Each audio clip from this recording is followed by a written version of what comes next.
Bine v-am găsit, bine v-am regăsit, dragilor din Zodia Gemeni, oriunde v-ați afla. Bine ați venit tuturor pe canalul meu, Tarot Flor de Loto. Eu sunt Nina, pentru cei care nu mă cunosc, și ca de fiecare dată mă bucur să vă am alături la fiecare lectură. Azi voi face o mică lectură generală pentru primele zile din luna lui octombrie, mai precis perioada cuprinsă între 1 până pe 5 octombrie inclusiv. Așa că toți cei care aveți soarele, luna, Venus, ascendentul sau oricare alt aspect astral important pentru voi din harta voastră astrală și care are legătură cu Zodia Gemeni, această lectură este de asemenea și pentru voi. Ca de fiecare dată, nu uitați, este totuși o lectură generală, nu este pentru cineva în mod particular, așa că vă rog să luați decât acele mesaje care vor rezona cu voi, restul lăsați-le să zboare în univers, pentru că sigur sunt pentru alte energii care într-o mai mică sau mai mare măsură au o legătură cu Zodia Gemeni. Și haideți să începem această lectură și să vedem care este situația actuală prin intermediul cărților cu rune.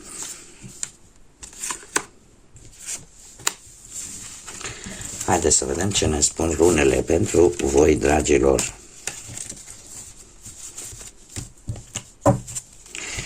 Și avem, ia să vedem. Interesant.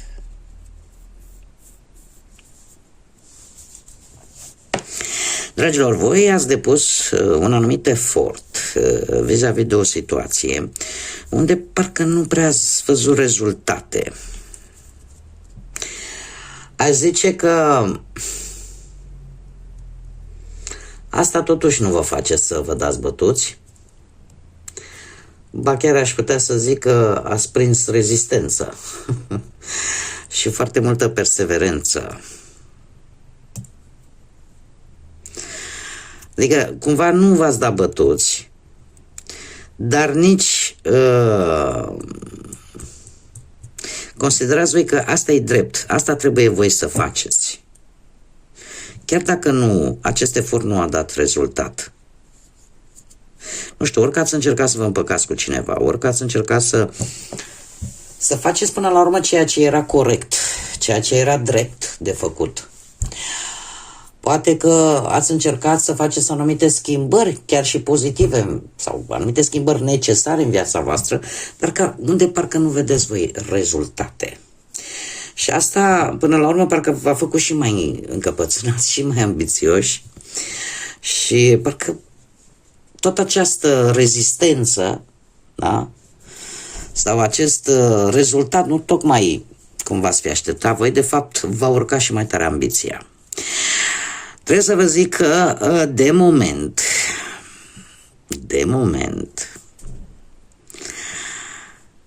asta v-a adus foarte multă înțelepciune. Și atunci o să faceți lucrurile, deci nu renunțați nici la proiect, la plan, la ce v-ați gândit voi să faceți. Nu veți renunța, dar veți schimba ritmul. Nu mai vă grăbiți și o luați pas cu pas. Veți încerca să obțineți mult mai multe informații care să vă ajute și eu aș mai spune că nu știu asta dacă e pentru vreun examen care l-ați picat, pentru ceva legat de studii, dar sunteți mult mai prudenți și analizați mult mai bine lucrurile, pentru că e ceva care pe voi vă ambiționează să mergeți înainte. Și să nu renunțați, chiar dacă nu a dat rezultatul la care v-ați fi așteptat voi. Haideți să vedem ce ne spune tarotul. Ce vine pentru dragii mei din Gemeni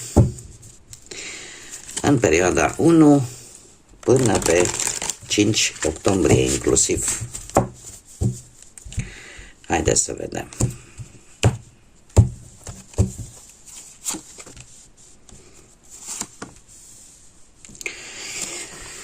Da, și se vede și în tarot lucrul ăsta, cu acest cavaler de băte. Deci nu vă lăsați. E ca și cum ai zice, nici de afurisită nu mă las, chiar dacă nu ți-a ieșit din prima și eu zic că nu este rău. Atâta timp cât e o ambiție echilibrată, o încăpățânare echilibrată, de ce nu? Deci, dragilor, viața voastră în general este una, cum am mai spus, destul de plină de energie, plină de acțiune. Energie, așa cum ne-au spus și runele, pentru a obține ceva important. Sunteți în faza în care vă faceți un plan, dar de data aceasta un plan bine pus la punct, pentru a avea o anumită reușită. Pentru mulți poate apărea și oarecum, nu știu, o șansă în urma, sau o șansă pozitivă, ca să zic așa, în urma unei schimbări de locație. În urma ori o schimbare de locație, ori schimbare de job. Da? Dar eu ce pot să vă spun că sunteți în, cum să spune, sunteți cu atitudinea aia de foc, mai ales cei care aveți un ascendent într-o zodie de foc, berbec, leu, săgetător. Ce joacă un pic contra voastră, ori o anumită adicție, ori pur și simplu faptul că voi nu dați drumul sub nicio formă, ori la niște bani, ori la anumite principii, ori la o relație care, din păcate, joacă un pic împotriva voastră.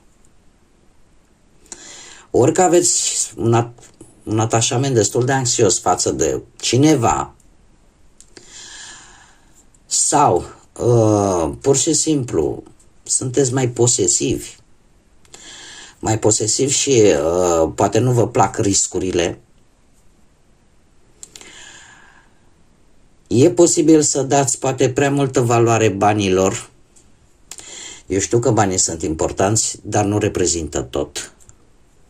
Sau poate pur și simplu poate juca împotriva voastră, într-o manieră defavorabilă, rezistența la schimbare. Ai senzația poate că dacă te reziști unei anumite schimbări, cumva consider că vei fi în siguranță, dar rezistența asta la schimbare e posibil totuși să fie exact opusul. În schimb, paradoxal, ce joacă un rol pozitiv pentru tine, un 5 de bâte.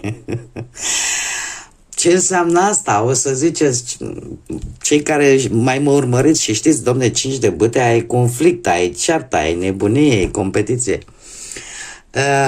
Cum poate să joace un rol pozitiv? Ei, uite, să știți că în tarot, chiar dacă unele cărți au o ușoară tendință negativă sau o ușoară tendință pozitivă, dar sunt aspecte care de multe ori pe anumite poziții sunt benefice.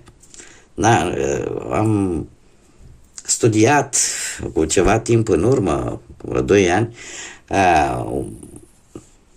o mare tarotistă și spunea ce, domnule, în tarot nu există cărți bune și cărți rele, că dacă spică una pe o poziție aiurea, i-a stricat toată bunăciunea. Bun, am închis paranteza. Deci, dragilor, 5 de bâte. Ce este în favoarea voastră? Faptul că schimbarea asta a venit sau va veni după un anumit conflict. Deci unde tu vei vrea, nu vei vrea, va trebui să o faci. Știți cum e că de ce vă e frică de aia nu scăpați? Ei, cam așa, vă e frică de o schimbare, ea va veni. Cumva viața te va obliga, știi, te opui, nu vrei să producă această schimbare, nu-i problemă, pentru că sunt și aspectele astrale de așa natură. Avem un Pluton învărsător care va sta aici timp de 20 de ani și care despre asta ne vorbește, să nu ne opunem schimbării că ne facem viața grea. Pentru că se va structura de așa manieră încât vei vrea, nu vei vrea, va trebui să faci schimbarea respectivă. Adică depinde de noi cât de grea ne facem viața. E cam așa și la voi. E posibil ca, într-adevăr, un conflict din ceva negativ totuși să joace un rol pozitiv pentru voi. Posibil acest lucru. Cum de asemenea poate putem să vorbim de un conflict cu voi înși. Acest conflict care cumva s-a creat în interiorul vostru, de fapt, într-un fel sau altul, să vă și lumineze, paradoxal, să vă schimbe maniera în care vedeți lucrurile.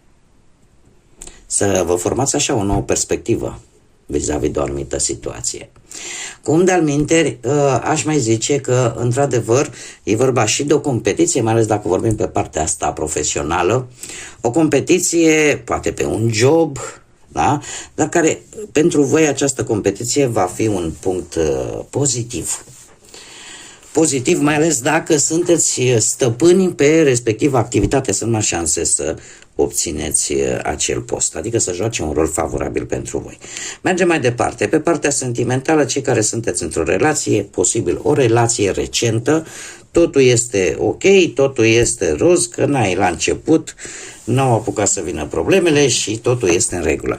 Pentru cei care aveți totuși o relație de ceva vreme, eu aș zice că sunteți, cum să spun eu, apar tentații.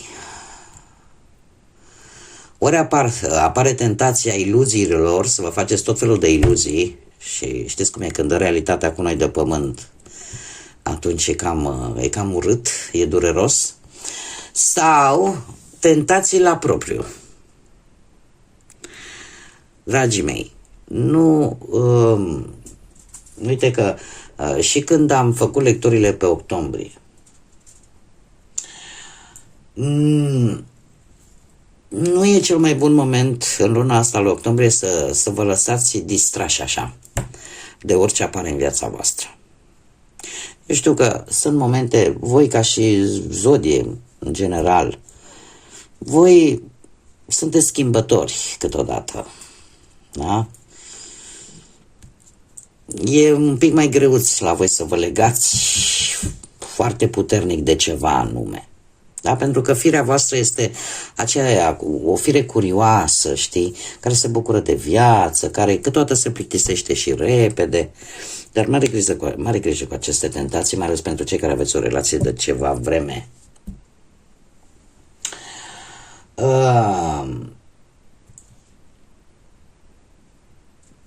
Deci să fiți concentrați. Pentru cei care sunteți singuri, dragilor, voi în perioada asta nu pot să zic, domne, nu ai opțiuni romantice. Dar de asemenea se cere claritate. Ce îți dorești cu adevărat de la o relație? Să spui întrebarea asta. Pentru că e în funcție de ce alegi, aia vei avea parte. Pe partea asta a muncii, lucru în echipă, o situație care se poate duce la bun sfârșit, dar numai cu ajutorul și altor persoane. Treiul ăsta de monede, posibil și o idee bună, un proiect bun, să începi așa, să-l concretizezi, să începi să-l pui în aplicare. Șansa găsirii unui job destul de satisfăcător pentru voi și e posibil ca unii dintre voi în momentul ăsta să nu câștige chiar atât de bine pe munca care o prestează, dar nu trebuie să fiți dezamăgiți pentru că știți cum e, nu aduce anul ce aduce ceasul. Pe partea asta a banilor sunteți un pic blocați. Pe partea banilor aș zice că trebuie să prioritizați mai mult economiile și să nu prea faceți cheltuieli care nu și-au rostul. De ce? Spânzuratul de obicei e guvernat de Neptun. Și Neptun cumva spune, nu trăi într-o lume ireală că lasă că o să-mi vină bani nu știu de unde. Nu e un moment în aceste zile să luați decizii importante relaționate cu banii. Lăsați-le un pic pe mai târziu și aveți grijă pe cine aveți pe lângă voi, care vă tot bagă tot felul de... parcă vă transpune așa într-o lume care nu are nimic de văzut cu realitatea și care are legătură cu banii. Nu știu dacă cineva încearcă să vă convingă de ceva anume, care are legătură cu banii, dar care tot ceea ce spune parcă nu e rupt un pic de realitate. Haideți să vedem și un alt mesaj pentru voi, dragii mei din Gemeni, în aceste prime zile de octombrie. Un mesaj, te rog, pentru dragii mei din Gemeni. Ia să vedem. Nu le mai lua personal. Se pare că, uite, mai aveți poate pe lângă voi sau veți avea parte în zilele astea de persoane care fac tot felul de glumițe. Acum, eu cinstită să fiu, și eu am o problemă cu chestia asta, cu toate că nu e mereu. O glumă, în momentul în care cineva face o glumă cu mine, aș aprecia dacă și eu aș râde împreună cu respectiva persoană. Dar dacă în momentul în care se face o glumă la care pe mine mă molestează cumva, mă molestează, vai, am zis-o iar în spaniolă, mă deranjează, și atunci parcă nu mai e o glumă, e ca să râdă toată lumea. Lăsând la o parte acest lucru, încercați să nu o luați la nivel personal. Fiecare are personalitatea sa, fiecare are modul său de a se manifesta. Probabil că veți avea parte de anumite glumițe de genul ăsta, care vă va duce pe ideea, domne, dar o luați personal, o luați ca și cum gluma respectivă e ca un atac la persoană. La voi se pare că nu este cazul și nu trebuie să le luați personal.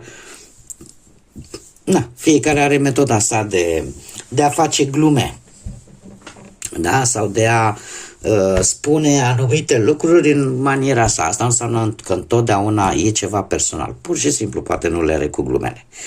Bun, dragilor, cam atât am avut pentru voi. Eu vă mulțumesc pentru prezență ca de obicei și vă doresc ca aceste prime zile din octombrie să fie pe sufletul vostru, așa cum vreți voi. Să începeți octombrie așa, în acea energie pe care voi vă doriți. Până data viitoare, când ne vom reîntâlni, aștept în continuare like-urile voastre pentru cei cărora le-a plăcut, comentariile, distribuirile. Cei care nu s-au abonat, îi invit cu mare drag să o facă. Dacă ați rezonat, dacă vă plac acest gen de lecturi, nu ezitați, abonați-vă. Eu vă aștept cu mare drag și cu mare interes aici. Este gratuit, nu costă absolut nimic decât plăcere și bunăvoință.